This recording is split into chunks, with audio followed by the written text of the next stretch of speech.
All right, let's do this. All right. Well, welcome back to episode 2 of what we're calling Recall Drive-In for now. I'm Jake, I'm Matt.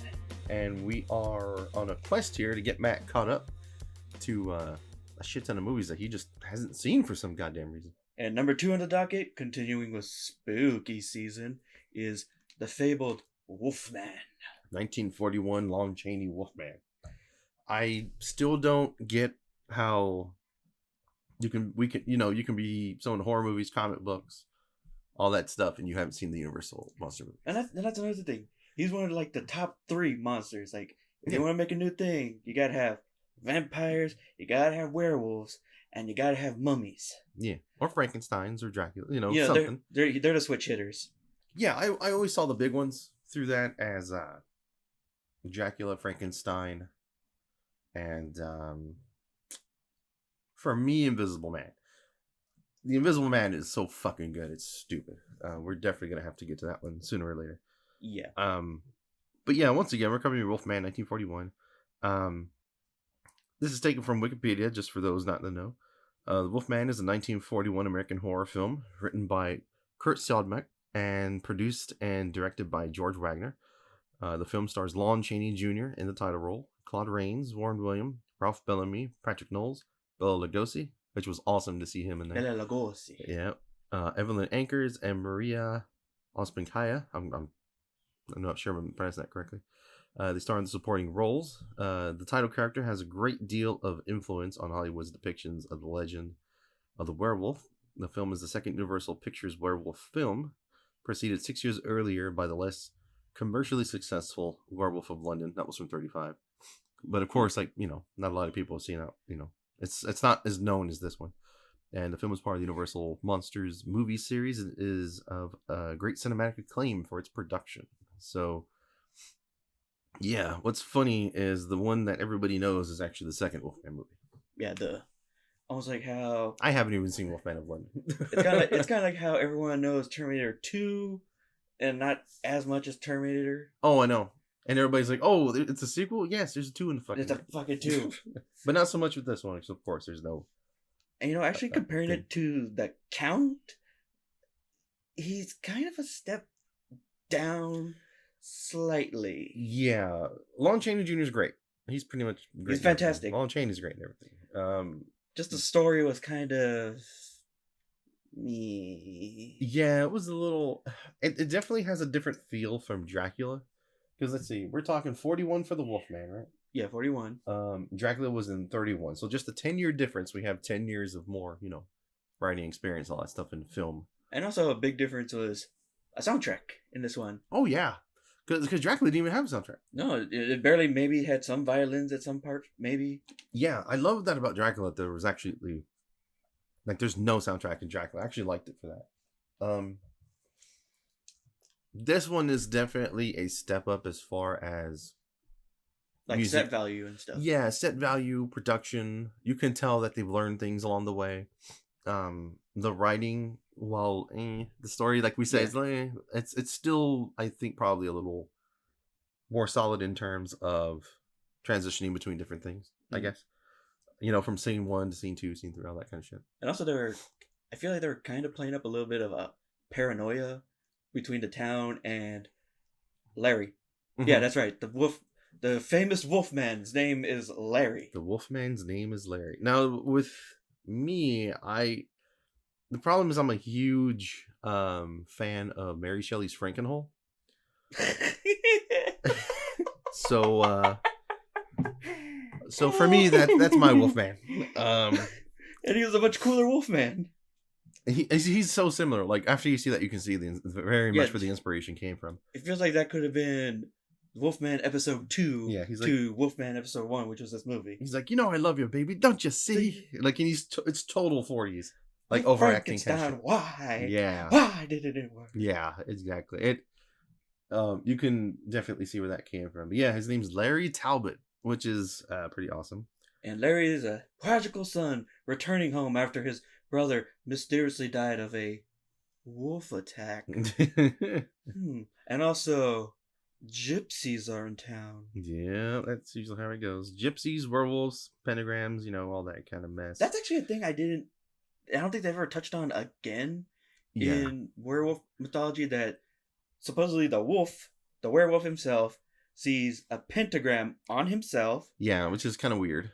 And also a pentagram on his next victim. On his next victim, yeah, which is a little weird. Yeah, like, I was thinking in my back of my head, like, was there ever like a pentagram in any other werewolf? Not that I can remember. I know there's not. I don't think there's one in Monster Squad. No Monster Squad, no. There wasn't one in Harry Potter when that dude turned into a werewolf. Yeah, like, it's just something you don't really see. I really feel like that was leaned in more to really push that creature of the night beast. Yeah, to really push that. Because let's face it, it's 41. Mm-hmm. All you gotta do is show a pentagram and people run screaming. Yeah, exactly. I can't believe it. Don't look. And what's hilarious for me is, like, yeah, I've seen this movie a couple times. I know of it and everything. But you know it more for, I guess, pop culture. Like, it's just kind of ingrained in pop culture. So, like, even in, like, The Sandlot. Oh, yeah. There's a scene where they're, like, at the community, like all the kids during the summer watching a movie, and they're watching the fucking Wolfman. Yeah. And then the Beast comes Jumping. The Beast and Benny. Hercules comes. Yeah, it comes jumping through this fucking Took you a second. Yeah.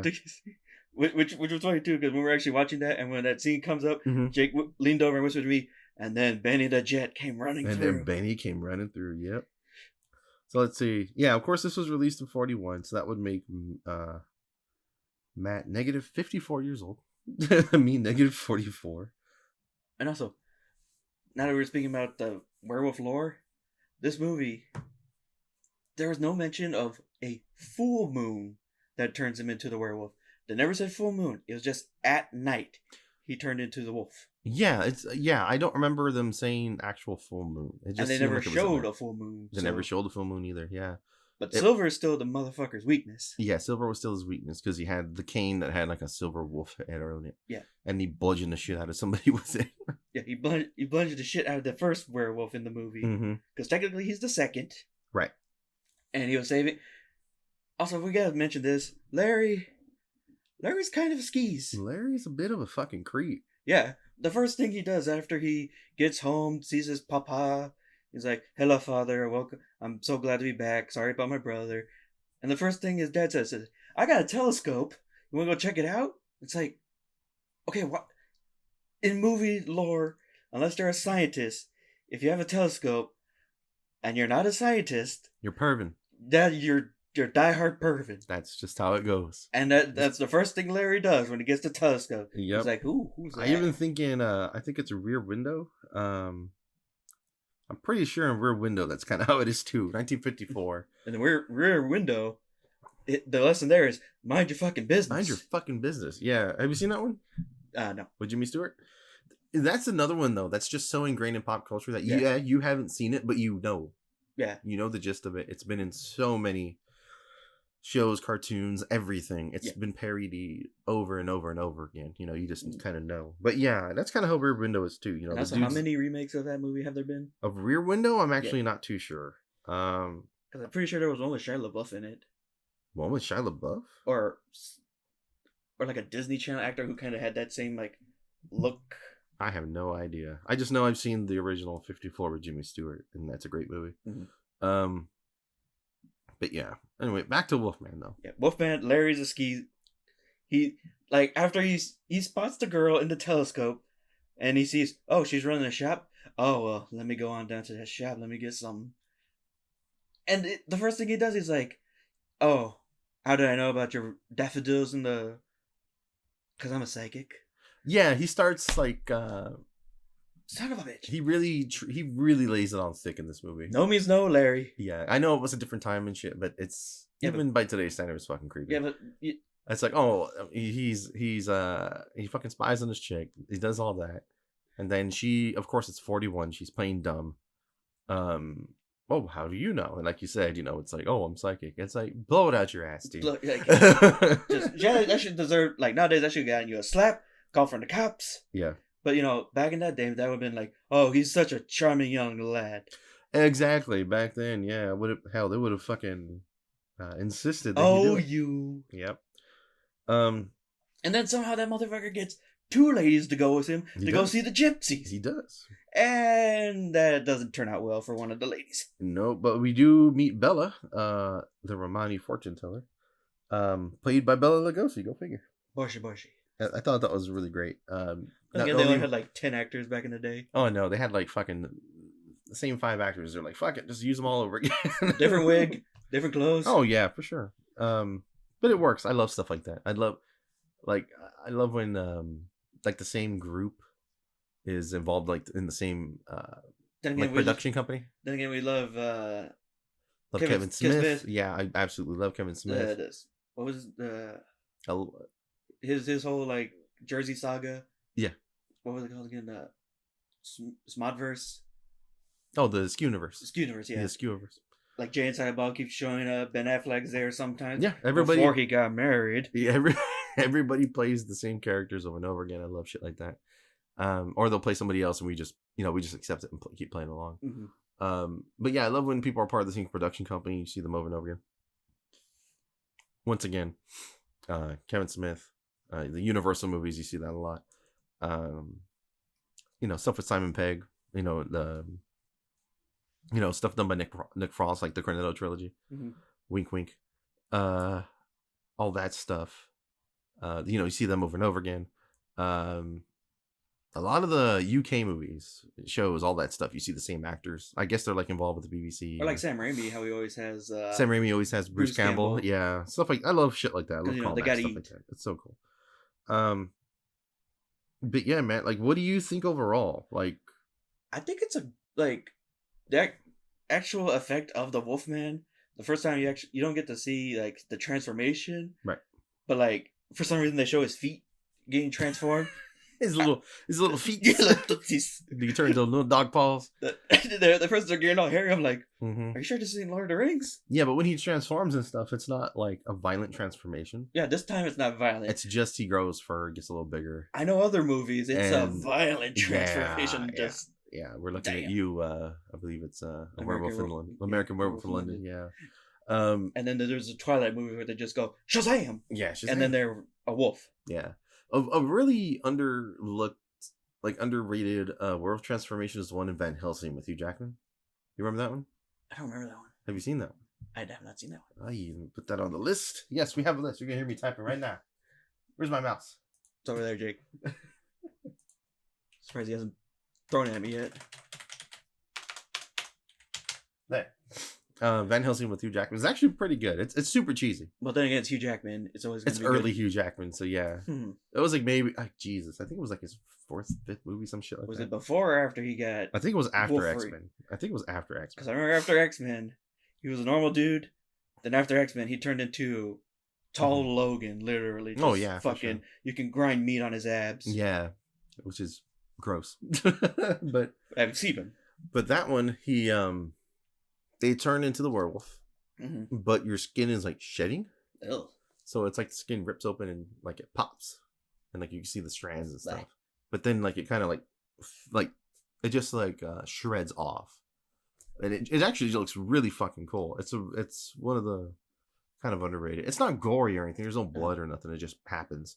It still looks really fucking cool though. And that's another thing. The werewolf themselves have gone through like a huge amount of like design changes where it's like vampires always they're just a person, maybe paler, have the fangs. But the Wolfman, this one he's just like kind of a hairier dude, maybe just a little bulkier. Yeah. Then there's others where they're just huge fucking monsters that legs go backwards. Yeah, he really just in this movie, the Wolfman really just kind of bulks up. Your skin doesn't pop open. Your clothes don't rip. Nothing like that. He just this one just a little rips. He just looks like a smartly dressed Wolfman, a classy fella. Mm-hmm. And also for what I looked up a little bit myself too. He's the only Wolfman actor throughout this whole thing. Like, I think he is the only one that ever played the Wolfman. Like he continues on unlike everyone else. They kind of switch out after a movie or two. Mm-hmm. Yeah, because let's see, he plays the Wolfman Flipping through filmographies here. Damn, he was in a lot of fucking movies. I do remember he was the Wolfman in Abbott and Costello Meet the Wolfman. Yeah. Or Meet Frankenstein, sorry. Mm-hmm. I think that's also when Bela Lugosi returned as Dracula in that movie. Oh, man. That was so cool. That's a cool-ass movie. And that was kind of like his last run as Dracula, I think. I believe it was one of his last. I really don't remember. I'm not sure if Boris Karloff's ever returned as the monster. I think he only did like the first two, and then it was like, fuck this shit. I think he only did 2 or 3. I don't think he did a lot of them, but he played him in 41's the Wolfman, of course. 42 is the Ghost of Frankenstein. Oh, actually, he was the monster in the Ghost of Frankenstein, so that's really quick. From 41 to 42, he was already playing the monster. Well, then again, how quick was it to make movies back in the day? Yeah. 43, Frankenstein meets the Wolfman. He played Lawrence Talbot again. Let's see here. What's cool? 43, Son of Dracula. He plays Dracula. Damn. Yeah. So 44, House of Frankenstein. He's Wolfman again. 45, House of Dracula. Once again. Abbott and Costello Meet Frankenstein. He's Lawrence Talbot. Yeah. So Poor Lawrence, man. He can't catch a break. He's always fucking cursed to walk this earth as a wolf, as a furry. Fucking break. In 1960, House of Terror, Chaney plays a mummy and a werewolf. Damn. So I mean, he's been werewolves forever. And look at this, Face of the Screaming Werewolf, 64, another mummy and a werewolf. Man, they just do not get along. They just don't give a shit. They just cast this man and all that stuff. But his last role was in 71, it looks like, and it was Dracula versus Frankenstein, and he played Groton the zombie. Do you think he was ever in Batman? It doesn't look 66. It doesn't look like he was. I mean, if there was ever anyone to fight a werewolf, it would have been Batman. Oh, it would have been Adam West. It would have been Adam West. It would have been hilarious. But no, unfortunately, it doesn't look like he was any. Holy fool, who's Batman? It's a werewolf. Yeah. Holy creepy sons of bitches, man. Language, Chuck. But yes, this is dire.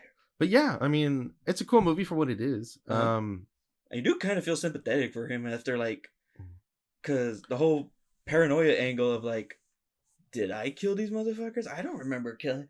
It was a wolf. That too, he doesn't remember. It seems like, right? Yeah, he doesn't. He only remembers, like, going to, like, kind of fading out. Yeah. And then all of a sudden he hears, oh, that person died. Oh, there was another wolf attack. It's like, the fuck? Yeah, he doesn't remember. All he sees is when he wakes up, his clothes are kind of tattered and his feet are dirty as shit. Yeah, that's about it. And then, like, the constable or whoever it was, I can't remember. Yeah. He was like, we followed these tracks to your house. Yeah. That constable hated the shit out of Larry. Oh, yeah. I'm thinking we all hated Larry. Yeah, it's like, I hate him, but it's like, I don't think he was a murderer, but, like, goddamn. Yeah, it seems like his character totally changes, like, after he gets the curse, of course. Yeah. And then it completely flips. Then it's like, oh god, what the hell am I gonna do? And that's when he starts to, like, become the scene when he walks into church after the murders, remember? And everyone's just like, oh my god. Oh, he's just walking around like, hey, how's it going? Hey everybody, I'm the Wolfman. Nice to see you. Hey, how are you? Yep. Thanks, Larry. Oh, okay, you won't shake my hand. Get the hell out of here, Larry. I gotta go. Oh, I just love that scene so much. Everyone's just looking at him like if he did have blood all over his face, and he's just standing there like, hello, hi, hello, can I? Okay, no. Yep. Only place you can think to run is the church, but unfortunately the church is packed. So it's like, and also it's in the old country, and he's kind of an outsider to begin with. Yeah. And the second this outsider comes, we got bodies hitting the floor. Of course. Bodies hitting the floor. I mean, it's 1-in-1. Let them hit the floor. We totally know. Let them hit the floor. I get what you're doing, man. Shut up. But yeah, but 35's Werewolf of London. I actually haven't seen that one. And also, I remember when they're like, oh, the gypsies, the evil gypsies are in town. Oh, we can't go. Oh, be gone, gypsies. And then when they go see the gypsies, they're just over there dancing. They're just chilling. They're just having a good time. What's wrong with the gypsies? Yeah, the gypsies are always made out to be bad guys and stuff like that back then. But also, they're the first ones who know what the fuck is going on. Exactly. They're always like the mystics, the psychics, fortune tellers, stuff like that. It's like a Native American in a horror movie. They know what they're going on. Yeah, it's only the UK Romanian version. They're roaming the countryside and stuff. Yeah. Look at this. Budget for this movie was $180,000. Wow. That is nothing. That's us making a fan film. Jesus, if that, I'll do it for less. Just give me $20 and a pizza. We'll do this shit for real. And also, once again, if a professional vampire hunter or a gypsy tells you what's up, you fucking listen to them. True. The gypsy gave Larry this pendant that will stop. She says it will keep the monster at bay. What does he do? He gives it to his leading lady. Yeah. You keep that shit on. You keep it on. It's so... Like, I get it. It's for the plot and shit, but Jesus Christ. The vampire hunter says, he's a vampire, we gotta kill him. You go kill that son of a bitch. If a gypsy says, put this pendant on, you leave the pendant on. You leave it on.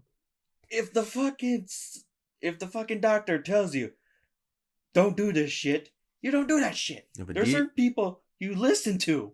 If an interdimensional god asks if you're a god, you say yes. It's just... That's how it goes. Yeah, it really is. But here from Wikipedia, they're talking about the special effects makeup. Oh. Chaney did not undergo an on-screen facial transformation from man to wolf in the original film, as featured in all the sequels. The dissolved progressive makeups were seen only in the final 10 minutes and were presented discreetly.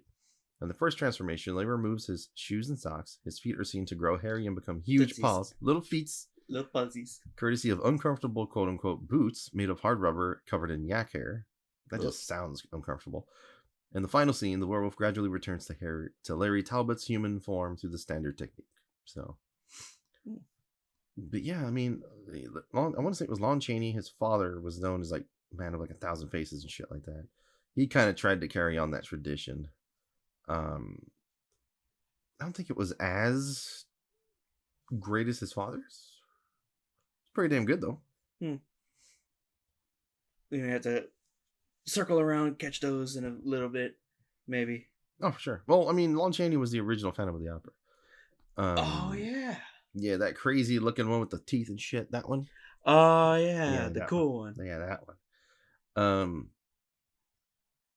The Phantom of the Opera is here. Wrong Phantom of the Opera. Oh. Thoughts overall? It was a cool monster movie. Had some issues, but still an enjoyable watch and a quick one. Yeah, it was pretty quick, actually. Let me see how long that movie was. 70 minutes. That was a quick one. Shit. That's just the first act of most modern movies today. A lot of movies, yeah. Or that's even like an act and a half? Justice League. Yeah, I don't like Justice League. Not a fan. Let it die. Just let it die. But yeah, it's a really quick watch. 70 minutes is very short by today's standards. But then again, if you think about it, today's standards is just like another 20 minutes. It ain't that much. Yeah. But yeah, I mean, it's a good watch. Like it's real good to get acquainted with all those old school movies. You gotta get ready with the fundamentals if you want to get to writing good monsters. Yeah, because I mean, that's where everything came from. Was those originals, the original Universal monsters. And also, this was like our first tortured monster. Dracula was just chilling, killing people, walking around. Well, Frankenstein's monster for sure is a tortured monster. Is he? But well, I think so. Yeah, well, once he like learns how to talk, then he's kind of tortured because he's like, "I'm a fucking monster." You don't need a voice to be able to express pain and all that stuff. Yeah, I guess he was kind of tortured. I'm telling you, because in 31, it was Dracula and Frankenstein in 31. Yeah, and I have seen Frankenstein somehow. Yep, it was good. Honestly, you probably saw it in school. Maybe. As far as I know, up to your generation, I think they were teaching that in school. Because I know when I was in school, they were teaching all that shit. It was awesome. English class was fucking great back in the day. Now they don't even teach y'all fucking handwriting. Mm-hmm. Yeah, 32 is The Mummy. 33 is The Invisible Man. Oh my god, I love that fucking movie. And then 35, Werewolf of London. And then 41 is The Wolfman. So we're talking, we're talking 10-year difference between Frankenstein and the Wolfman. Mm-hmm. But Frankenstein is totally a tortured creature. And that was just the second movie. Yeah, I guess. You guess. Get the hell out of here. Well, I don't remember Yeah, well, yeah, I guess because Igor was over there using the whip, just trying to get him back in his room. Yeah, okay, yeah, I changed my mind. He's a tortured. Of course he is. Then again, I was also kind of in the back of my mind thinking, Frankenstein, or not Son of Frankenstein, the Gene. I couldn't remember if it was son or grandson of Frankenstein. It was his son. Or was it his grandpa? No, you're right. I can't remember either. Great. Now I gotta look that up. It's gonna bug the shit. The Gene Wilder Frankenstein. It's Young Frankenstein. Young Frankenstein. That's the name of the movie. And let me see here. That monster wasn't tortured. He was just kind of like, what the fuck is going on? His grandfather. Oh, Frankenhole is his father. Yeah. My grandfather's work was doo-doo. Yep. That's a fucking fantastic movie. Oh, that's such a good movie. Anytime we were watching these Universal Classic monster movies, and there was a quiet scene, I go, Bruyada. Yep. Yep. You can't help but think about it. Yeah, because of course I've seen Son of Frankenstein more than I have the original. It's just there and it's fucking funny, so I watch it. So, what we learned from this movie, from this horror movie, is when a gypsy tells you to do something, you fucking do it. I learned don't trust anybody with a telescope. With a telescope who's not a scientist. Yeah. If you're not a scientist, why you got that shit? Exactly. You're either a huge dork or you're a pervert. You're more than likely a pervert. Or then again, you could also be the dork who got abducted by aliens in some movies. You could. And you're trying to find Doctor Who in that one season where he's looking for the doctor. Mm-hmm. Yeah, just don't have a telescope unless you're a scientist. Just don't do it. Have you seen The Day the Earth Stood Still? Which one? The original. I don't think I've seen the original. I think I saw that remake. You saw the Keanu one? Yeah. I'll add that to the list too. And with that, everybody, I guess we'll catch you on the next one. Borschi. This son of a bitch. Bye.